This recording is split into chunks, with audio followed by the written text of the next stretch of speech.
Hey there!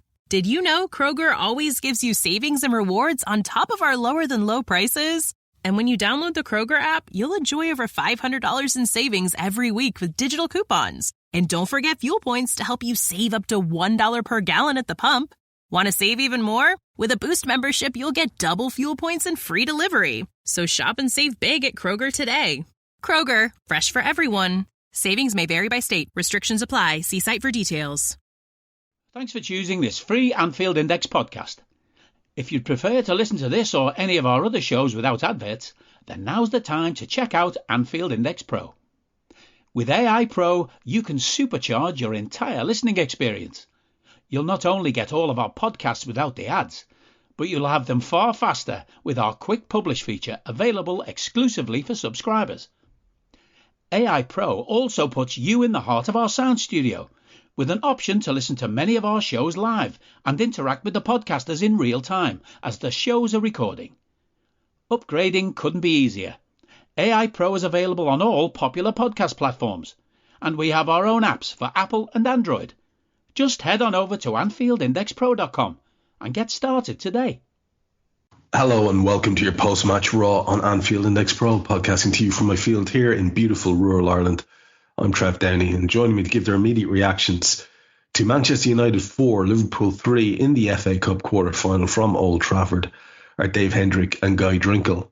I'm not sure we have much heart for this show today, to be honest with you, Dave. It feels a little bit like, I feel like throwing out all of the usual formula stuff that we do and just sort of reacting in the nature of the title of the show, because it just feels very hard to take that one. Part of me, I'll be honest with you, is surprisingly unarsed. And then there is a bigger part of me that's absolutely livid because any loss against them is a sickener, regardless, especially in the way that it happened. It was so needless. Where are you landing with this? Yeah, I've about as much heart for this as Cody Gakpo did for that game. One of the more shameful performances I've seen in a red shirt. I wouldn't have cared if it was against Chelsea or Leicester or Wolves or Coventry or Newcastle. I wouldn't care as much if it was against City. These were the only ones that I wanted to beat in this competition, and then I didn't really care. I was happy enough for us to lose in the semi-final if that came about. I've been saying for weeks and weeks that if there was a competition to bin off, it was this one, but not in that fashion, not to them. They're garbage. And we have gone out today entirely through our own stupidity and our own lackadaisical nature and our own sloppiness. And there's no real excuse for it other than the players are obviously tired. They've played an awful lot of football. We're still dealing with a lot of injuries. But at the same time, we've let ourselves down there because we were 2-1 up at half-time, came out in the second half, and they offered nothing. They didn't come and try and win the game.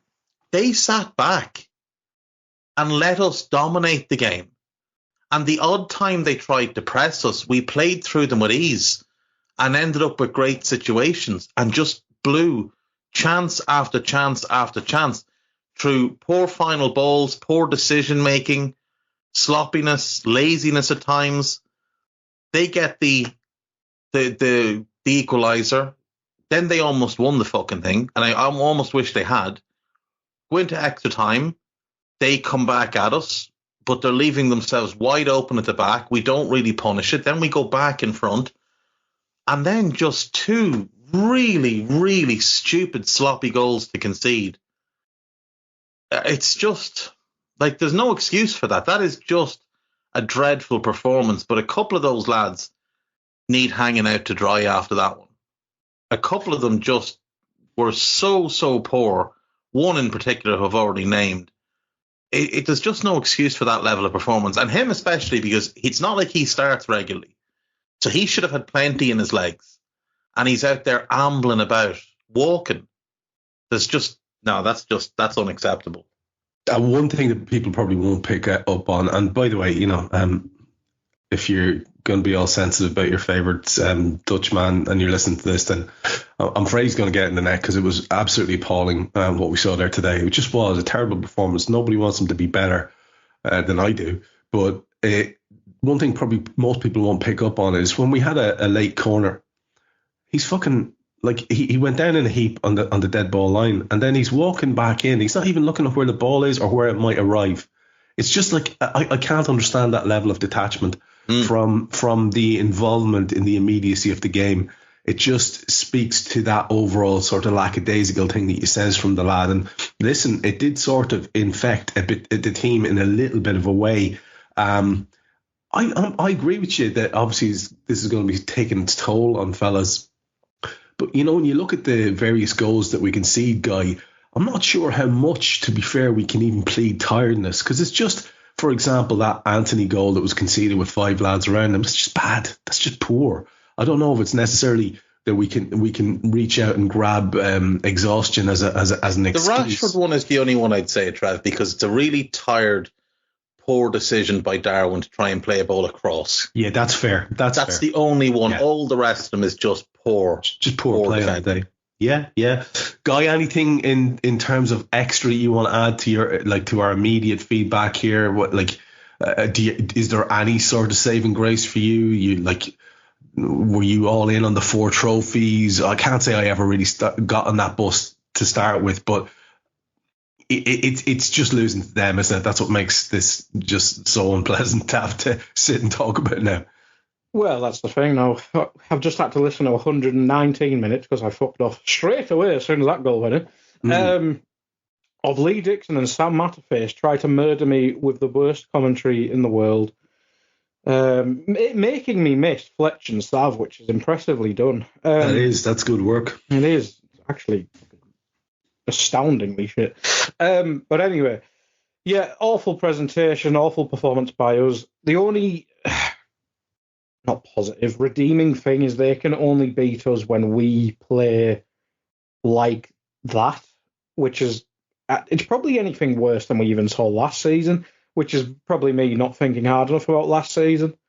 But that's the worst we've played this season by like a million miles. And you mentioned all the reasons why tiredness and stuff like that. It is just against them. I would have rather the game just went into the pattern that we saw before we remembered their shit. We were just kind of off it. I would have rather they just got an easy 2-0 win and be like, all right, Liverpool had an off day, which we obviously did. But to drag it out to 120 minutes where we were winning the game multiple times and had it in our control, etc., and just to fucking implode like that it's just embarrassing in so many different ways. We'll obviously get to him, but the ref was shit as well. He wasn't the reason why we lost that game, but I don't know how Bruno Fernandes didn't get sent off. And he was just shit anyway, and obviously we know the history between him and Klopp, and I'm guessing we'll do a ref watch at some point, but he was shit, but our performance was shitter. That's probably how I would word it. You're absolutely right. John Brooks should require our usual sort of examination, but honestly, it's 100% down to the whole group there from top to bottom that we haven't walked away with a win there, because these are shit. However, let me just put some basic statistics in front of you. There was a lot of talk about shots and shot count ahead of this game. Liverpool managed 25, which is kind of almost our standard. United managed 28. We both teams had 11 shots on target. We had 60% of the ball, 59% to their 41, and obviously then a handful more passes.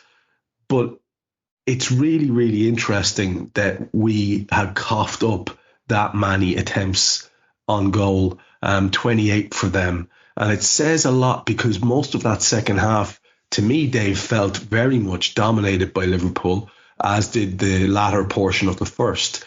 So you're kind of thinking, Jesus, we really were obviously wide open in ways that we normally aren't.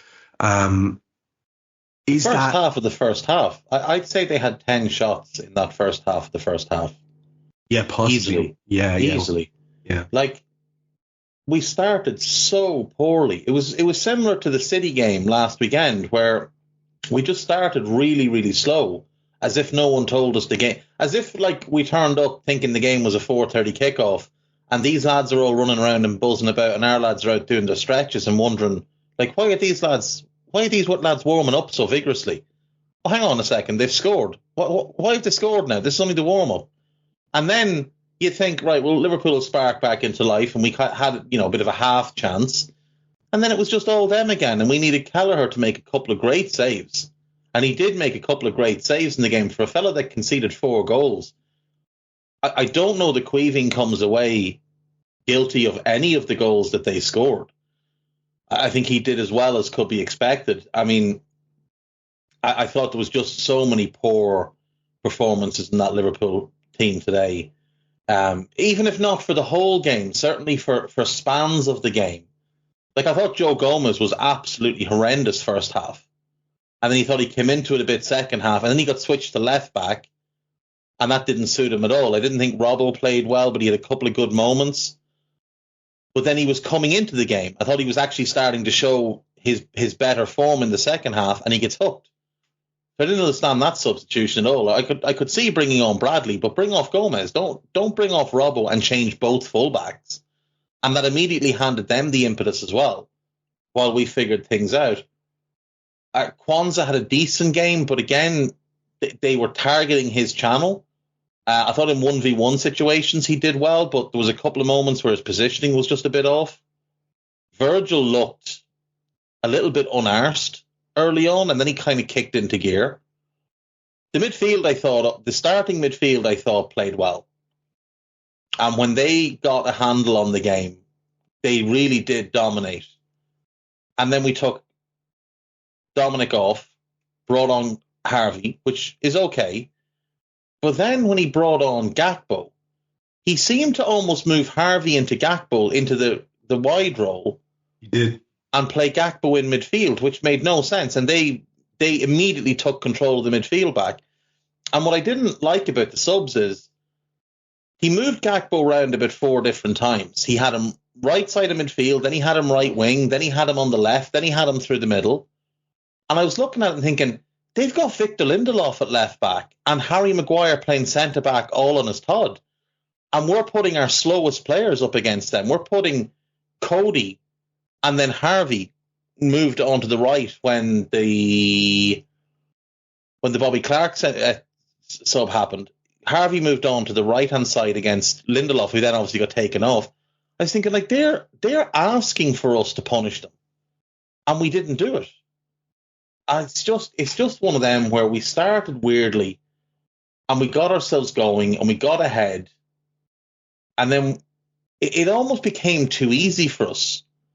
And you almost felt like the lads were out there taking the piss a little bit, almost having a bit of a training session and a bit of a jolly up, because there was no urgency in it. And, we'd get into a great position and someone would fuck the chance up. And you're like, any chance of, like being a little bit disappointed you're after missing a big chance that could have wrapped this game up for us?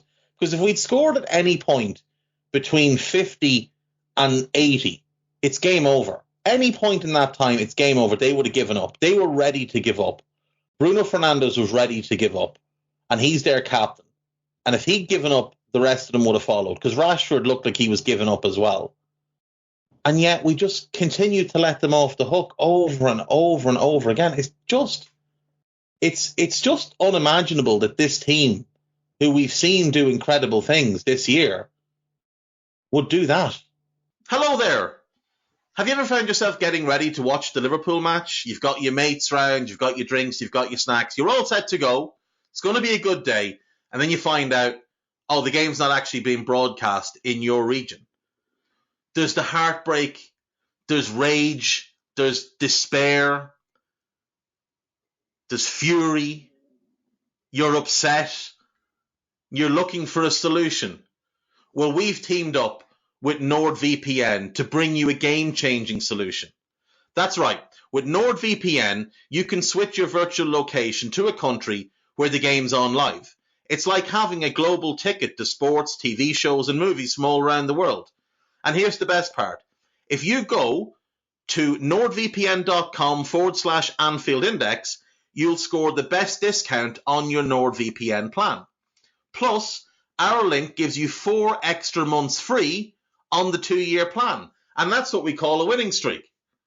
And if you're sitting there and you're thinking, what if it's not for me? What if I don't like it? What if I'm not getting the use of it? Don't worry about it. There's a 30-day money-back guarantee, so it's totally risk-free. I've been using NordVPN to catch all the Liverpool matches and TV shows that I'd normally miss out on. It's totally transformed both my weekends and my TV watching. And not only that, not only does it give me access to stuff from all around the world with the click of a button, it keeps all my data safe. It means that the miscreants, the ne'er-do-wells, what my grandmother would have called scallywags, who lurk on the internet to try and steal your information, can't get your information. NordVPN keeps it safe for you. So don't let geo-restrictions bench you this season. Visit nordvpn.com/Anfield Index and make sure that you're in the game, no matter when or where it's being played.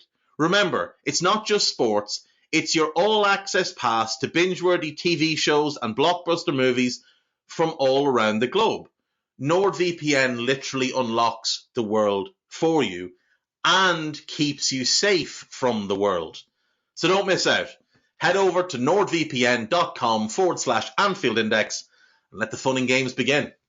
Yeah, I thought Fernandes had demonstrably given up at the start of the second half of extra time. He was getting his hobbles in and his excuses in, and it was making it very clear that he wasn't great. And we were 3-2 up, and what was there to play for? And it was almost like he was getting his excuses in early. We've seen that from him before. It's a terrible attitude, but honestly, we actually managed to match it in several ways. And let's just, for the record, Liverpool went as strong as we all expected they would, with Kelleher, Gomez, Quansah, Van Dijk, Robertson, Endo, McAllister, Szoboszlai, Salah, Núñez, Diaz. It's hard to argue with that team. That meant we had on the bench then Tsimikas and Bradley for the full-back spots. Gravenberch has made his comeback there. McConnell's there. Elliott's there. Gakpo, Dan's as well. It's a decent looking bench in terms of a couple of lads who could possibly do something. Who amongst us would not have preferred to see young Jadon Dan's coming on instead of Cody Gakpo towards the end of the game, for exactly the reasons that we bring on Bobby Clark. Just someone who might have a little bit of a different take, a different idea. Anyway, it is what it is. United also went probably as strong as they could go with Onana. They had Wan-Bissaka, Varane, Lindelof, and Dalot. Mainu, McTominay, Garnacho, Fernandes, Rashford, and Højlund. Their bench, not the strongest, but, few people on there who came on to effect, to say the least. Kambwala, Maguire, Amrabat, Ericsson, Mount, Anthony, Ahmad, and Forson. And you look at that and you think, yeah, I'm not worried about that lot, but unfortunately, we should have been. John Brooks, we'll talk about as the decisions arise. But Guy, let's you and I talk about the opening part of this first half, which is very much dominated by Manchester United and sees them go ahead. And we might just take it up as far as sort of the half-hour mark, you and I here. We can pick out anything you want to pick out from that. There is an early chance for them. It's a very decent stuff by Caoimhin Kelleher from a Rashford shot in 4 minutes. Old Trafford's very buzzy. They're up for it. Throw-ins, they're getting wild excited about everything like that. There's that kind of atmosphere. On 8, Darwin actually crossed the ball from the right, and Mo was on the left-hand side of the box, unusually. Hits a really nice volley across the face of goal from left to right. It's narrowly wide. That goes in. It's a whole different shooting match, but it's kind of typical of what happened for a lot of our chances. I thought it was good football. I wouldn't like to blame anyone in that particular case. But they go ahead within a minute. And it's McTominay of all people. Garnacho kind of runs into some space, receives a through ball. That run by Garnacho is where I have the problems. It's way too easy for him to find that space. And then his shot is saved by Caoimhin when he receives the ball, but he can only push it to McTominay, who can poke it home. And they're 1-up. And of course, they're flying. The atmosphere is very much something we have to overcome as well. Robbo does very well with a block in 12 minutes from Garnacho. Mainu did very well, sort of took us apart on the 13-minute mark. And we actually have at the other end an opportunity, a really decent 1-2 with Robbo and Luis Diaz. Robbo's shot is over the top, and it's the most Robbo thing ever. I think, as Dave said, Guy, he was good in terms of his approach play. But, when you're looking for that absolute final thing, like the best corner that we want from him that doesn't, gets past the first man, or the cross, or the shot ever on target, please, for once. It just doesn't seem to be part of his game. It's not going to start now either. So that was frustrating. Just to take it up to the half-hour mark, decent move by us on 17 to follow on from that Robbo effort, and it's a Joe Gomez shot on the far side, well over the top, fairly wild. Bit of a corner earned by Darwin on 26, nothing from that. 27, Hoyland fell over on his arse when they really had us on toast, to be honest. It was a Garnacho-led attack again. He was very bright today. And, they had us really where they wanted us, and we were just blessed that Hoyland fell over. And then we'll finish it here on the half-hour mark, where a couple of things happened. First of all, Dom Szoboszlai has a half volley which draws a save after a very good Robbo cross sort of worried them and broke to him. And then McAllister picks up a yellow on the half-hour mark. Talk to me a little bit about that opening 30 minutes and anything or anyone you want to pick out in particular. Yeah, they just seemed up for it much more than usual, which you'd kind of hope and expect if you were a United fan when you're playing your biggest rival.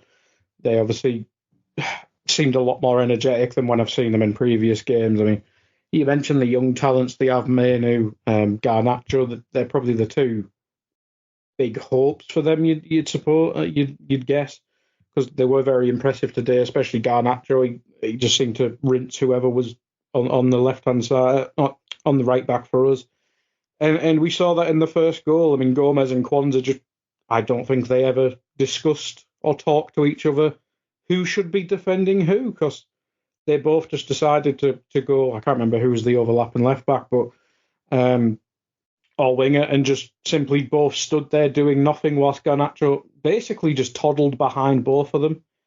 And it's just basic shite defending, really. And that was kind of the story of the way we defended all game. It just wasn't really good enough. But in terms of the rest of the half, I mean, you're right. I mean, everyone we could mention had mixture of good and bad. I mean, Robbo, that shot, nobody ever thought that was going in because it was Robertson taking a shot. I would rather Gomez take a shot, who you may have heard has never scored for Liverpool. It's a weird one. Nobody fucking brings that up anymore, does it? Getting boring now. It's just we never seem to settle it. Basically, in that first half, because we obviously got the 2 goals late, we just never really settled at all. Like I think Dave mentioned, the midfield, when they settled, played quite well, but we just couldn't get them involved in the game at all in that first half an hour. Like Dom had a couple nice shots, but McAllister seemed a bit more panicked on the ball. Endo just kind of seemed lost to me in that first spell of the game. He just didn't, and even by the end of it, he was knackered. So I think we were talking about tiredness in the intro, but I think he's one who could have definitely not done with an international break flying off to wherever the hell they're playing. He looks knackered, but he just seemed a bit lost in there at times today. And obviously the last goal, but we'll come to that. We just never really got our foot on the ball, which again is a horrid cliche, and I apologise, but they just swarmed us, and we almost looked amateurish. And it got to that point, probably like 35, 40 minutes, where we may have just remembered, wow, these are shit. Maybe we should try playing football. And yeah, that first half an hour, it's probably all they had in the tank. Man United had in the tank, I should say. And then we kind of sprung into life, but there was no real positives to take from that first half an hour. I mean, we had little spells like Diaz and Robbo tried to drag us through stuff, but in terms of like trying to play out from the back and pressing especially, like the pressing didn't really kick in till our 2 goals. It's really worrying that we have that type of performance in us still, and that's not good. It is horrible to see it falling off like that in the standards. And it is easy to put it down, I suppose, to fatigue. But it's probably as much attitudinal today. And I think that's what you were hinting at earlier on, Dave, as well. We were talking about sort of lackadaisical sort of attitude from one or two. Obviously, feel free to chat about anything in that first half you want. But we start to get a little bit of a toehold after the half-hour mark.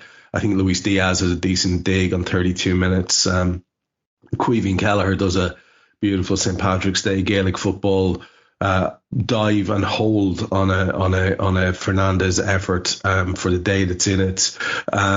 35 minutes, however, McTominay has another shot. Caoimhín saves again, and just to echo what you said, for a lad who did cough up 4 goals, I don't think there's any blame at all. Lee Dixon, the ultimate weirdo, was trying his best to say that he should definitely have saved the last shot. I think that's a little bit of a stretch. It's right in the corner. But anyway, we'll get there. On the 36-minute mark, we get back into it again. Luis Diaz cuts in. He has a near post shot, very vicious one, tipped away by the keeper, who did well today again, to be fair. We have the ball in the net in 37 minutes, a lovely flowing move, and it's a nice finish by Endo. But VAR give offside. We're not to be defeated, though. And it looked as if we had absolutely done what we tend to do and have done in most games this season. And we took hold of the match. 43 minutes, McAllister, a lovely Matip-esque run down the right by Kwanzaa, who sort of drifts into the box, plays it to Darwin, and his lovely layoff to McAllister is met by the Argentinian with a decent bit of force. He gets a clip off one of their players to go past the keeper, and there are 4 minutes added, and we have taken that and gone in happy, but no, we go another goal ahead. And it should have sickened them. And I think you're right. When we came out in the second half, the atmosphere was so dead and they were so negative that I think we had actually killed them and really needed that third goal. But Mo does put us 2-1 up. Luis Diaz passes to Darwin, who cuts in and shoots. It's a good dig. The keeper can only sort of palm it away, and Mo Salah's in the perfect spot, takes a touch, finishes with his right. And of course, there's the usual VAR bullshit. Took ages to check for a foul that wasn't a foul. Clearly, one replay would tell you that. And for an offside that wasn't an offside, one replay would have told you that. They're a joke shop of an organisation. And Fernandez picks up a yellow on 47 minutes. Worth mentioning that as well. In terms of the goals and anything else you want to pick out in the first half, have at it, my friend. Yeah, I mean, the Endo goal was so well worked. It's such a shame that Salah's shoulder was offside. At some point, they're going to have to rectify the offside. Like, Mo isn't offside there. I know he's leaning, but look where his feet are. Like, his feet are further back than Delo. That shouldn't be offside for me, but it is by the letter of the law, so that's fine, fair enough. But it was a lovely goal, and you felt like when we started off, we seemed to start the game with Alexis on the right of the midfield three and Dominic on the left of the midfield three. And at a point they switched. And when they switched, everything seemed to make more sense. Because when the ball would get played into Endo, his automatic is to turn to go left and look for Alexis. But Alexis wasn't there. But Dominic wasn't there either, because Dominic plays more advanced. So when he turned to look, he didn't have anyone to play it to, so he either had to go to Robbo or back to Virgil. And when he turned the other way, he turned to move forward, and he'd look for where Dominic should have been, except Dominic wasn't there, and Alexis wasn't there either, because Alexis plays that bit deeper. So when they switched, everything just seemed to fit a lot better. Alexis and Robbo started to get some good chemistry going on the left. Dominic and Gomez, I thought, got a bit of decent build-up going on the right. And we just looked like we made a lot more sense all of a sudden. Dominic was back to trying to overlap Mo and get involved in build-up with Mo. And Mo was floating around and causing them problems because they couldn't seem to find him. Because obviously they'd started Wan-Bissaka with the clear intention of, you're going to man-mark Salah. And Salah's reaction to that was, all right, well, then you can follow me wherever you want. But that means that you're going to leave a big old spot over there. And so he had to stay where he was. And Mo started getting involved in the game in more central areas. But again, like you guys were saying, like it all seemed clunky. It didn't seem like anything was flowing. But when it started to, we started to realise there was this enormous gap between their midfield, which wasn't pressing, but also wasn't dropping off, and their centre-backs, who automatically drop off as soon as we win possession. So Dominic was able to find acres of space in between, and all of a sudden Endo, Alexis, and the two centre-backs are able to start picking him out in pockets of space. Diaz is starting to get some joy down the left, and we start to look more like a football team. And then, like you said, Jarrell Quansah goes on a big adventure. I would be fucking livid if I was their manager and I watched Bruno Fernandes and Marcus Rashford allow that fella, who, like, obviously a very good player, but doesn't have a whole lot of pace, and both of them allowed him to just run away from them. I'd be livid if I was Ten Hag.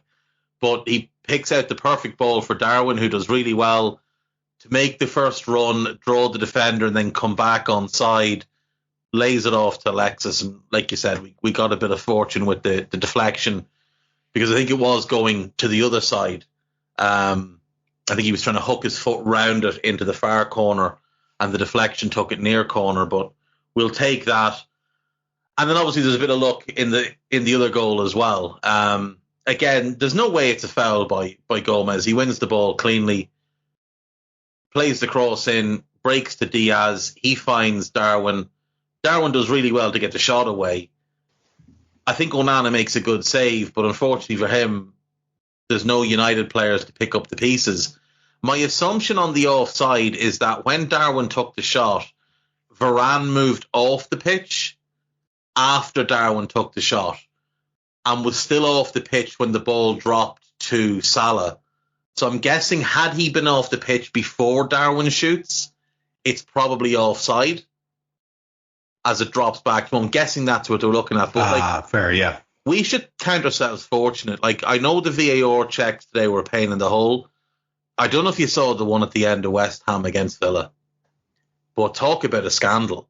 It took them 5.5 minutes, and then they sent the referee to have a look at it. Jesus. That's impressive. And it was an easy one. Souček was lying on the ground and nudged the ball with his arm, and then it bobbled over the line. It was easy as anything to see.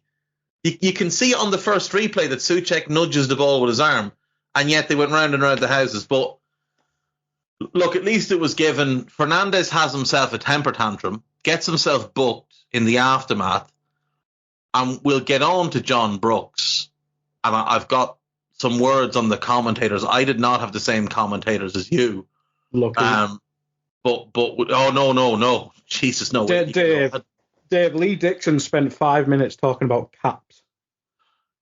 Martin Tyler spent 3 minutes talking about how John Brooks is one of the up-and-coming stars in the referee industry. Of course he did.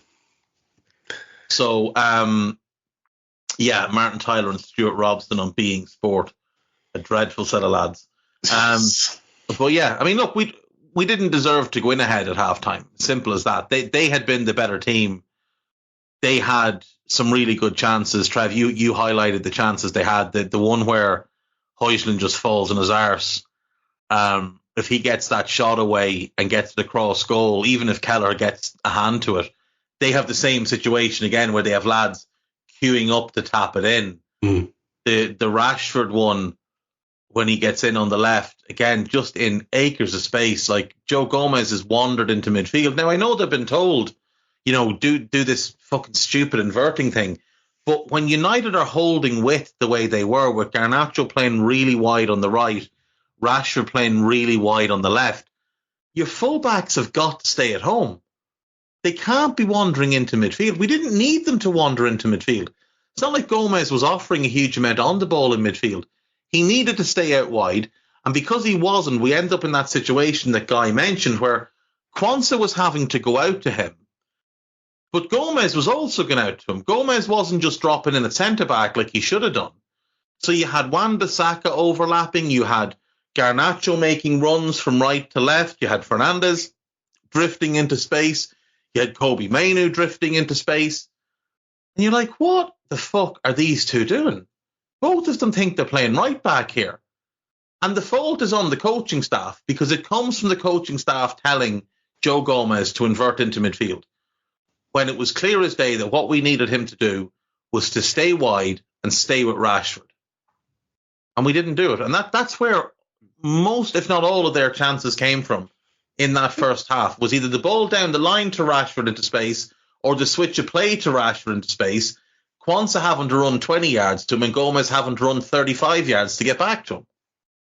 Hey guys, it's Eddie Gibbs from Anfield Index here. I hope you're enjoying this podcast, and I'm sorry to call time on the show before it ends.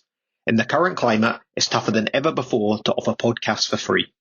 At Anfield Index, we produce over 75 free shows every month, which I'm confident is unparalleled in the LFC sphere.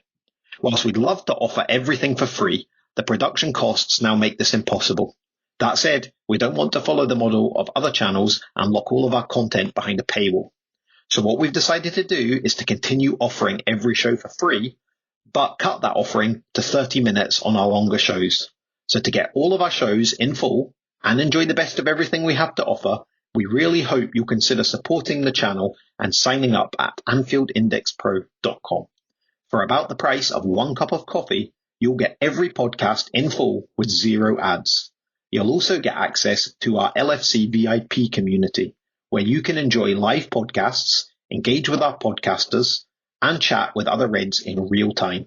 So that website again, AnfieldIndexPro.com. Join today. Sports Social Podcast Network.